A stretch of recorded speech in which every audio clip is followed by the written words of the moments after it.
আসসালামু আলাইকুম, সবাই কেমন আছেন? আশা করি ভালো আছেন। আমার নাম দিয়া, তো আমার বাড়ি ময়মনসিংহ। আপনাদের কাছে আসছে আমার মনের কিছু কথা বলার জন্য, একটা বন্ধু চাওয়ার জন্য, ভালো একটা বন্ধু। তো আমি অনেকদিন যাবত ধরে স্কুলে পড়াশোনা করতেছি। তো আমার স্কুলে অনেক মানুষের ফ্রেন্ড আছে। তো আমার গায়ের রং একটু কালো, তার জন্য হয়তো আমার বন্ধু বান্ধব নেই, তার জন্য আমাকে তারা বন্ধু বলে স্বীকার করে না। সে বন্ধু বলে স্বীকার করে না বিধায় আমি অনেক কষ্টে আছি, কারণ আমার একটা বন্ধু নেই।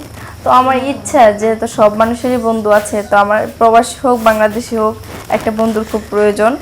তো আমার মনে হয় যে প্রবাসী ছেলেদেরই বন্ধুর খুব শর্ট থাকে, যেহেতু তারা প্রবাসী থাকে, তারা বন্ধু বান্ধবের খুব শর্ট থাকে, কাজকাম ব্যস্ত থাকে সবসময়। যার জন্য এরকম একটা প্রবাসী বন্ধু চাই, সে আমার সাথে সবসময় কথা বলবে, সময় দিবে, এরকম একটা বন্ধু, ভালো মনের বন্ধু।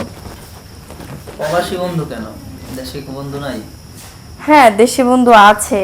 তো প্রবাসী ছেলেরা তো মনে করেন, ছেলে হোক মেয়ে হোক, তারা তো মনে করেন বাইরের দেশে থাকে, এত ভালো বন্ধু পায় না কথা বলার জন্য, সবসময় সময় দেওয়ার জন্য। তো আমি চাই যেন প্রবাসী ছেলেদেরকে যেন ভালো বন্ধু হিসাবে সময় দিতে পারি।